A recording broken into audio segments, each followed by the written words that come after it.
साल में काफी कुछ काम सरकार के माध्यम से हम लोगों ने किया है। 2023 के विधानसभा चुनाव में जो हमारे देश के यशस्वी प्रधानमंत्री छत्तीसगढ़ की 3 करोड़ जनता से वादा किए थे और जिसको हम लोग मोदी की गारंटी का नाम दिए, और आप लोगों को मैं बताना चाहूंगा कि मोदी की गारंटी मतलब गारंटी पूरा होने की गारंटी।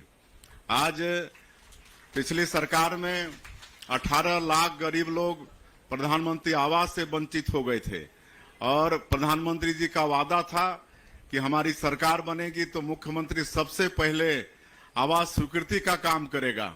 और आप लोगों को बताते हुए गौरव हो रहा है कि 13 दिसंबर 2023 को सरकार शपथ ली और अगले ही दिन 14 दिसंबर 2023 को पहला कैबिनेट में ही 18 लाख प्रधानमंत्री आवास की स्वीकृति दे दिए और आज लगातार भारत सरकार से भी स्वीकृति मिल रही है।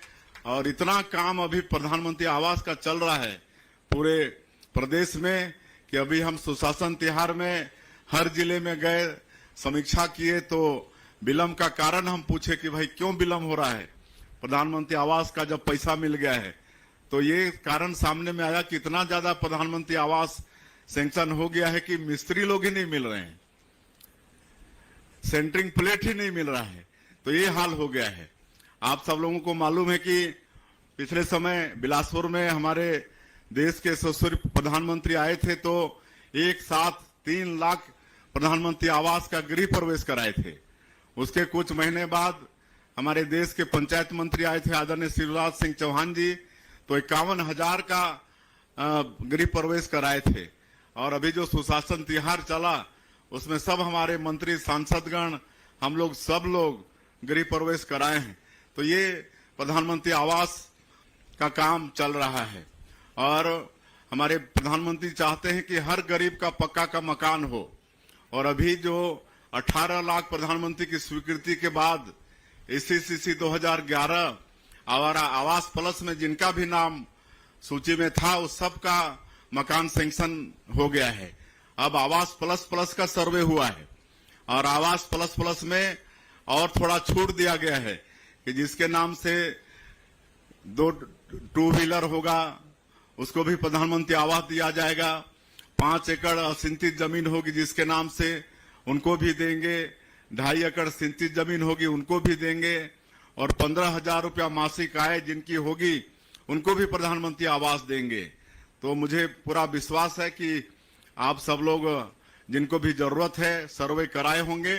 तो आने वाले समय में इस साल के बजट में माननीय प्रधानमंत्री जी फिर 3 करोड़ इस देश में प्रधानमंत्री आवास की व्यवस्था किए हैं, तो उसमें निश्चित रूप से हम लोगों को हिस्सा मिलेगा और जो भी जिनको भी प्रधानमंत्री आवास चाहिए वो सबको प्रधानमंत्री आवास देंगे। किसानों का वादा भी पूरा किए हैं। 2 साल से 21 क्विंटल प्रति एकड़ धान खरीद रहे हैं, 3100 रुपया धान का कीमत भी दे रहे हैं और अंतर की राशि को भी एक मुश्त दे रहे हैं। 2 साल का बकाया बोनस था 13 लाख किसानों का, 3716 करोड़ रुपया उसको भी दिए। और महतारी बंधन योजना में आज 70 लाख से ज्यादा माताओं को हर महीना 1-1 हजार रुपया दे रहे हैं। यहाँ पर माताएं बहुत बैठी हैं, सबको मिल रहा है कि नहीं मिल रहा है? तो एक बार हाथ उठाई, किनको किनको मिल रहा है? अच्छा, सबको मिल रहा है। और किनको नहीं मिल रहा है? किनको नहीं मिल रहा है उनको वो हाथ उठाए। अच्छा, तो हो सकता है किसी का नाम छूटा होगा या हम लोग नया बहू करके लाए होंगे ना शादी करके, तो उनका भी नाम जोड़ना पड़ेगा। और हमारी बेटी भी कहीं गई होगी शादी होके तो वहां भी नाम जुड़ेगा। तो चिंता करने की बात नहीं है, फिर ऐप खोलेंगे और ऐसे जिनका भी नाम छूटा है या नई जिनकी शादी हुई है सबका नाम भी जुड़ेगा महतारी बंधन योजना में। तो आज 70 लाख से ज्यादा माता बहनों को दे रहे हैं। आज 5.5 लाख से जो कृषि मजदूर हैं, जो भूमिहीन हैं, उनको 10,000 रुपया भी पंचायत चुनाव के पहले देने का काम किए हैं। तेंदुपत्ता का दाम बढ़ाए हैं 5,500 मानक बोरा। और अब चरण पादुका योजना फिर शुरू किए हैं, है ना। बीच में सरकार बंद कर दी थी इसको कांग्रेस की सरकार, तो उसको फिर हम लोग चालू कर रहे हैं। कहे कि हम लोग जानते हैं कि ऐसे भी लोग होते हैं गांव में जो चप्पल जूता भी व्यवस्था नहीं कर पाते हैं और जंगलों में जाना पड़ता है। इस साल थोड़ा सा तो कांटा खूंटी उनके पैरों में गड़ता है, तो सबके लिए फिर चरण पादुका योजना लागू कर रहे हैं। और अभी इस साल थोड़ा लेट हुआ, अगले साल तेंदुपत्ता तोड़ाई के पहले ही बांट देंगे। इस साल तो की शुरुआत था, इसलिए अभी बांटने का काम चल रहा है। तो ये सब काम हम लोग लगातार कर रहे हैं। और अभी जैसे हम लोग का वादा था कि पंचायत वालों को अब बैंक जाना नहीं पड़ेगा, उनको पंचायत में ही बैंक की व्यवस्था होगी। तो आप सब लोग सुने होंगे 24 अप्रैल राष्ट्रीय पंचायती राज दिवस था। उस दिन हम लोग 1460 ग्राम पंचायत पूरे प्रदेश के 146 विकास खंड हैं, तो हर विकास खंड से 10-10 पंचायत का चयन करके वहां पर अटल डिजिटल सेवा केंद्र शुरू किए हैं। और पंचायत भवन के ही एक कमरा में इसका कार्यालय खुला है और वहां अब हमारे पंचायत के लोगों को वहीं पैसा मिलेगा, पैसा जमा भी कर पाएंगे, वहां से पैसा निकाल भी पाएंगे। 1460 ग्राम पंचायत में ये व्यवस्था शुरू हो गया है 24 अप्रैल से, और आने वाले 6 महीना में और 5000 पंचायत को जोड़ने वाले हैं इस सेवा से, अटल डिजिटल सेवा केंद्र से। और अगले साल के 24 अप्रैल तक प्रदेश के जितने भी ग्राम पंचायत हैं सबको जोड़ देंगे अटल डिजिटल सेवा केंद्र से। अब बैंक आपके घर तक आएगा, आपको बैंक तक जाना नहीं पड़ेगा। तो ये व्यवस्था भी कर रहे हैं। और राजस्व के क्षेत्र में पहले कई बार रजिस्ट्री गलत हो जाता था, झूठा आपका ऋण पुस्तिका बन जाता था, झूठे लोग खड़े हो जाते थे और जो असली मालिक है जमीन का उसको बाद में पता चलता था। अब ये सब भी नहीं हो पाएगा, इसके लिए भी हम लोग व्यवस्था किए हैं। और अब रजिस्ट्री के तत्काल बाद नामांतरण भी हो जाएगा।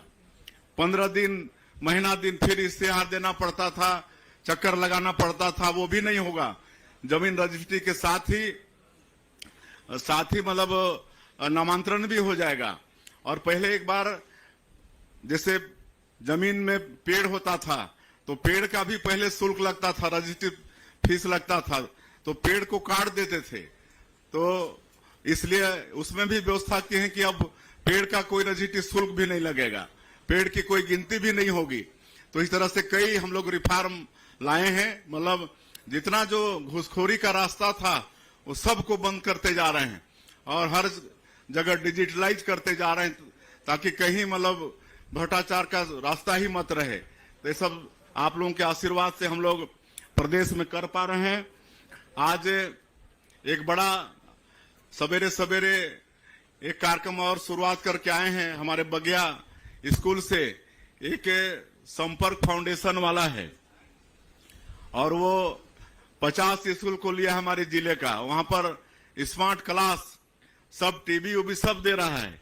वहां बच्चों को आजकल अब जानते हैं ना, ये आधुनिक जमाना है, तो पढ़ाई का तरह तरह कैसे मतलब खेलते खेलते उनको पढ़ाने का तरीका। तो आज उसका शुभारंभ करके आज बगिया से आए हैं। जिले के 50 स्कूलों में उसकी शुरुआत हो रही है। आगे हमने उनसे आग्रह किया कि और स्कूलों को बढ़ाइए। तो नमस्कार दोस्तों, स्वागत है आपका एक नए वीडियो के साथ। तो बड़ी अपडेट लेकर फिर से आ चुके हैं। यहाँ पर जो है आवास प्लस को लेकर आपको लिए बड़ी खुशखबरी लेकर आ चुके हैं। बताया जा रहा है 3 करोड़ आवास इस बार देने का वादा किया है, उसमें काम अब जल्द ही शुरू होगा। छत्तीसगढ़ के हितग्राही ध्यान दे, दो भी आवास प्लस में सर्वे कराए हैं वो कृपया करके, आपको यहाँ पर थोड़ा सा शोर शराबा आ रहा होगा क्योंकि रात में यहाँ पर थोड़ा सा रिकॉर्डिंग हो रहा है, तो आपसे क्षमा चाहते हैं। सबसे पहले आपको बात करें आवास प्लस में जिन्होंने सर्वे किया है उसके यहाँ पर जो है हमने खुद यहाँ पर ग्राम सेवक जो सूची होते उससे बात की है कि बताया जा रहा है कि इस पर जो है जल्द ही जो है आवेदन किए हैं उनके लिए काम शुरू किया जाएगा। इस पर जल्दी लिस्ट आएगा, आप लोग को बता दें इसमें जहाँ जो है काम शुरू किया जाए, क्योंकि यहाँ पर बहुत ज़्यादा लगभग 25 लाख आवेदन किए हैं। एक और किसानों के लिए बड़ी खुशखबरी लेकर आ चुके हैं। 2-2 हज़ार रुपये की राशि फिर से आप लोगों के खाते में आएगी। दिवाली से पहले आपको के लिए अब बड़ी खुशखबरी लेकर आ चुके हैं। दिवाली से पहले ये जो राशि है 2-2 हज़ार रुपये की राशि छत्तीसगढ़ की सरकार नहीं बल्कि राज्य सरकार नहीं बल्कि आपको केंद्र सरकार देने वाले, जिसमें हमारे छत्तीसगढ़ के 25 लाख किसान शामिल हैं। इनके खाते में 2-2 हज़ार रुपये की राशि फिर से दिवाली की सौगात आप लोगों के खाते में जारी होंगे। तो ये बड़ी सौगात है आप लोगों के लिए। धान खरीदी की हम पिछले वीडियो में बताएं कि धान खरीदी आपको क्रेडिट कार्ड होना चाहिए आपके पास। अब कुछ यहाँ पर जो डॉक्यूमेंट आपकी सोसाइटी जहाँ पर आप धान बेचते हैं जो भी जमा करने को अभी चल रहा है दोस्तों, वो आप जमा कराइए, नामनी करा लीजिए, क्योंकि आपको ये अपडेट आपको डिजिटल होने वाला है। सभी कार्य आपको डिजिटली रूप से आगे चलकर सभी कार्य आपको देखने को मिलेंगे। तो 15 नवंबर से धान खरीदी यहाँ पर देखा जा रहा है कि यहाँ पर बताया जा रहा है 15 नवंबर, ये फिक्स नहीं है। कैबिनेट बैठक कुछ दिन के बाद लगभग 12 अक्टूबर को बताया जा रहा है कैबिनेट बैठक होने वाला है। तो आपको हम जानकारी देंगे कैबिनेट बैठक में इस साल जो है 165 लाख मीट्रिक टन धान खरीदी का जो है लक्ष्य रखा जाएगा। 21 कुंटल प्रति एकड़ 3100 रुपये की जो है MSP की राशि, 2300 रुपये में उसमें 69 रुपये की वृद्धि भी किया गया है। बाकी आपको जो भी अपडेट आएगा कैबिनेट बैठक के बाद क्या चेंज होता है, कैसे आपको धान खरीदी किया जाएगा इस साल, पूरी जानकारी आपको अवश्य हम देंगे। जो महतारी वंदन का 20वीं किस्त है वो जारी हो चुका है। अभी आप लोगों के खाते में आया है फिर नहीं, कमेंट करके बताइए, अवश्य बताना। लेकिन जिन लोगों के खाते में नहीं आया वो अवश्य एक बार फिर से कहना चाहता हूँ कि eKYC आपका करा लें। होता ही है अब लगातार कई महीने से लेन देन नहीं करते, कई लोग छत्तीसगढ़ के अधिकतर बाहर चले जाते हैं, अपने काम करने चले जाते हैं। वो लोग जो है लगातार लेन देन न करना, खाता फ्रीज होना, ब्लॉक हो जाना, ऐसी समस्याओं का सामना काफ़ी लोगों को करना पड़ता है। तो आप लोग बैंक में जाइए, जो भी फॉर्म भरना पड़ते हैं उनको भरिए। eKYC आजकल ऑनलाइन सेंटर में भी हो जाता है, किसी CSC सेंटर में हो जाता है, और उनके पास ID होता है उसके माध्यम से, तो आप यहाँ पर सब करा लीजिएगा। जो भूमिहीन है हमारे जो भाई श्रमिक भाई है, जो भूमिहीन मजदूर जो श्रमिक है, खुद का ज़मीन है, उनको 10-10 हज़ार रुपये किस्त का इंतज़ार कर रहे हैं, जिसका बजट 600 करोड़ रुपये है। आपको बता दें 600 करोड़ रुपये आपको बजट रख चुका है। आप लोग घबराए नहीं, बताया जा रहा है इस महीने के पश्चात या फिर इसी महीने के अंतिम तक आप लोगों को सोशल मीडिया के माने तो आपको बताया जा रहा है, लेकिन आपको फिक्स आएगा तो आपको जानकारी